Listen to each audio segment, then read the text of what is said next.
Mid first millennium BC. ये वो time था जब दुनिया भर के बड़े बड़े थिंकर्स और फिलोसफर्स जगह जगह घूम रहे थे, जिनमें से ज़ोरास्ट्रियन ईरान के, गोंगजी चाइना के, सोक्रेट प्लेटो एरिस्टोटल ग्रीस के, और इंडिया से महावीरा और गौतम अपनी अपनी थ्योरीज लेकर के डिबेट्स किया करते थे, ताकि भगवान और इंसान के इस बॉन्ड के कनेक्शन के रहस्य को सुलझाया जा सके। टीचर्स जो थे वो प्लेस टू प्लेस विजिट करके डिबेट्स किया करते थे, और जो भी डिबेट में जीतता था पूरा संसार उनकी फिलॉसफीज को एक्सेप्ट कर लेता था। इवन ये सभी के सभी डिस्कशंस एक क्वाइटेड रूफ टॉप के नीचे बैठ करके की जाती थी, जिसको लोग कार्यशाला बोला करते थे। और इन्हीं क्वेश्चंस के साथ इंडियन टीचर्स जैसे महावीरा और बुद्धा ने सीधे सीधा देवदास की अथॉरिटीज को क्वेश्चन किया कि किसी भी इंसान की जो आइडेंटिटी है वो उसके कास्ट, क्रीड और जेंडर के बेसिस पे ना देख करके उसके काम और उसके नेचर से जज की जानी चाहिए, क्योंकि हर इंसान किसी न किसी अलग खूबी के साथ इस धरती पर आया है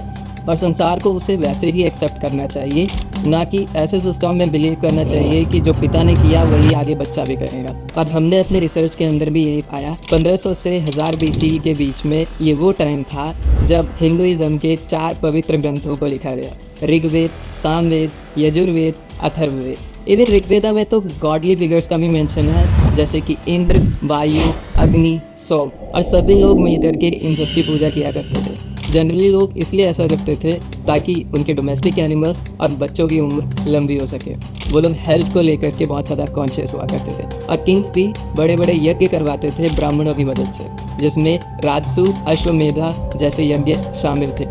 उनसे उनकी टेरिटरीज के अंदर सुख, समृद्धि और शांति बनी रहती थी, ऐसा वो उन लोगों का मानना है। इवन उपनिषद जो कि 6th सेंचुरी के बाद लिखे गए थे, उनमें भी इन चीज़ों का मेंशन था कि लोग बहुत ज़्यादा क्यूरियस थे कुछ क्वेश्चंस को लेकर के, जैसे इस लाइफ का पर्पस क्या है, मरने के बाद क्या दोबारा से जन्म लिया जा सकता है, और मरने के बाद हम फिर से इंसान ही बनते हैं या किसी और योनि में ट्रांसफर हो जाते हैं। सनातन धर्म के अंदर 3 गॉड्स का मेंशन है।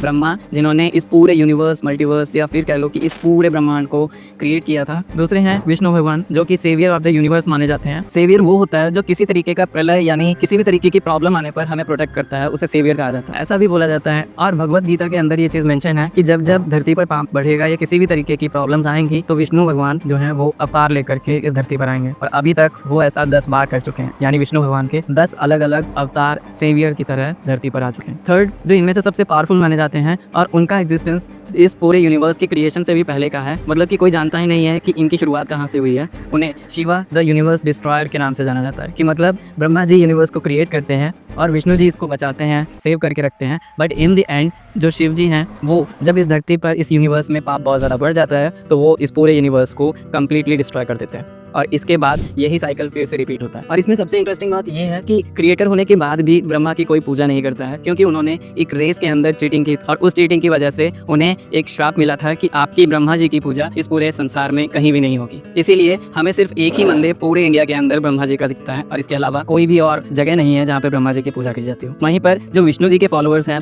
वो खुद को वैष्णव बुलाते हैं, और सबसे ज्यादा जो पॉपुलर अवतार हैं विष्णु जी के वो श्री रामचंद्र और कृष्ण जी हैं। वहीं पर जो शिव जी के फॉलोअर्स हैं वो खुद को वीर कहकर बुलाते हैं और एक लिंग की पूजा करते हैं। लिंग बेसिकली एक प्रतीक है शिव जी का, और उनका जो सबसे फेमस अवतार है वो हनुमान जी हैं। और इन स्टोरीज में सबसे ज्यादा जो पॉपुलर कैरेक्टर या कह लो कि सबसे पॉपुलर अवतार हैं वो वासुदेव कृष्ण हैं, जिनकी शुरुआत गोकुल के एक छोटे से गांव से होते हुए वृंदावन, मथुरा और बाद में कुरुक्षेत्र की महाभारत तक गई। एंड आज भी अगर आप मथुरा, वृंदावन या गोकुल जाकर के देखोगे तो वहाँ हजारों की तादाद में आपको मंदिर दिख जाएंगे। वेल, इन मंदिरों के बनने की भी अलग कहानी है। पुराने समय में मंदिर कहीं भी ऐसे ही नहीं बना दिए जाते थे, उनके लिए खास एक पवित्र जगह पहले ढूंढी जाती। वो जगह कोई भी हो सकती है, जैसे कोई पेड़ हो गया या कोई पत्थर हो गया, और बाद में इन्हीं पत्थरों को पूजते हुए इनके आसपास एक बहुत बड़ा श्राइन या टेंपल बना दिया जाता, ताकि लोगों के मन में उस जगह और उस धर्म पर हमेशा आस्था बनी रहे। और जब भी लोग उस टेंपल यानी श्राइन को विजिट करें, उस मंदिर को विजिट करें, तो उन्हें उस धर्म के गुरु की याद आए। स्टार्टिंग के जो मंदिर थे वो सिर्फ एक स्क्वायर साइज रूम के बराबर होते थे, जिसमें बीच में डाइटी होते थे और नीचे जो है वो वर्शिपर्स उनकी पूजा करते थे 4 दीवारों के अंदर, और बेसिकली एक मेन डोर होता था जहाँ से एंट्री होती थी, और इसे गर्भगृह बोला जाता है। बाद में जाकर के जो टेंपल की छत होती थी उसको धीरे धीरे एक पिरामिड शेप दे दी गई और उसको बहुत ही लंबा बना दिया गया, जिसे आज के टाइम पर शिखर कह करके बुलाया जाता है। मंदिरों की वॉल्स पर धीरे धीरे बहुत सुंदर स्कल्पचर्स और डिजाइन बना दिए गए, सो दैट वो देखने में बहुत ज़्यादा अट्रैक्टिव फील हो, और उनमें से कई सारे स्कल्पचर्स जो हैं वो स्टोरीज को डिपिक्ट करते हैं, जो कि एक्चुअल डाइटी की स्टोरीज से रिलेट करते हैं। उसके बाद इन मंदिरों को और ज़्यादा बड़ा दिखाने के लिए इनकी एंट्रीज को अलग बना करके पूरे के पूरे गेटवेज बना दिए गए और इनको आसपास के एरिया से अलग दिखाने के लिए इनको एक अप्रेस प्लेटफॉर्म के ऊपर बनाया जाने लगा और वहाँ तक पहुँचने के लिए सीढ़ियों का निर्माण हुआ। अब भक्त जो इन मंदिरों में जाते थे उनके पानी और रहने खाने का इंतजाम करने के लिए आसपास ही छोटे छोटे रूम्स बना दिए गए और इसके साथ में ही पूरे के पूरे तालाब वहाँ पे बिल्ड कर दिए गए ताकि जो भी भक्त जन यहाँ पर वर्शिप करने आए उनको पानी या खाने या फिर रहने की कोई भी समस्या ना हो। जब भी हम किसी मोन्यूमेंट या किसी टेम्पल को विजिट करते हैं तो हमें उनकी वॉल्स पर स्टोन्स पर छोटे छोटे नक्काशी या फिर कह लो कि ड्राइंग्स देखने को मिलती हैं। उनमें से कई सारे स्कल्पचर्स हमें कोई ना कोई स्टोरी बताने की कोशिश करते हैं जिसे हम चरण चित्र बोलते हैं।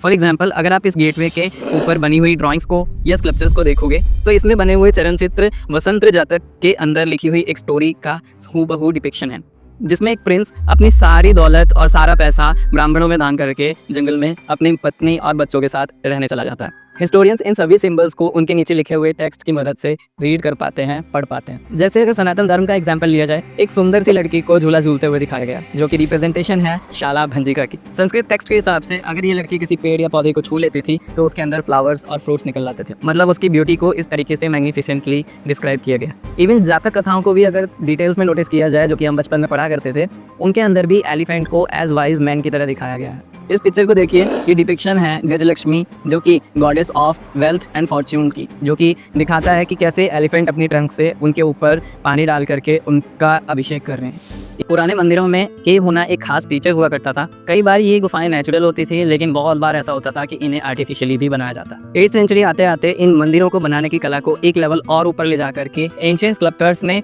पूरे के पूरे एक पर्वत को काट करके एक मंदिर का रूप दे दिया, जिसको आज हम कैलाश नाथ टेम्पल के नाम से जानते हैं। इस मंदिर का शिखर सबसे पहले बना है और इसके जो बेस है उसको सबसे लास्ट में बनाया गया है और इतने प्रिसाइज ढंग से बनाया गया है कि कोई भी चीज़ यहाँ पर बेढंगी नहीं लगती है। ऐसा नहीं लगता है कि उसको बस बना दिया गया। प्रॉपर प्लानिंग, ज्योमेट्री का इस्तेमाल करके उसको कार्व आउट किया गया, एक पूरे पहाड़ एक सिंगल स्टोन की मदद से। कभी कभी मैं ये सोचता हूँ कि हमारा जो एंशिएंट इंडिया था वो इतना ज़्यादा एडवांस था और आउटसाइडर्स ने उसे इतनी सफाई से डिस्ट्रॉय कर दिया।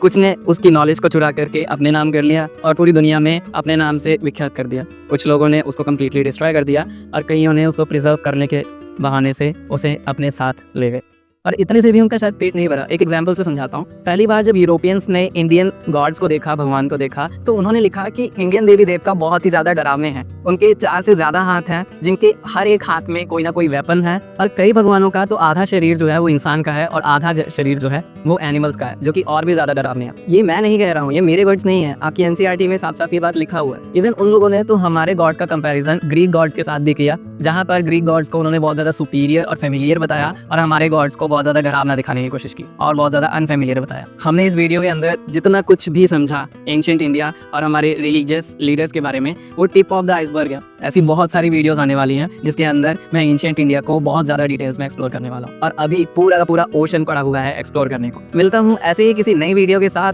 तब तक के लिए सतीश साहू साइनिंग ऑफ।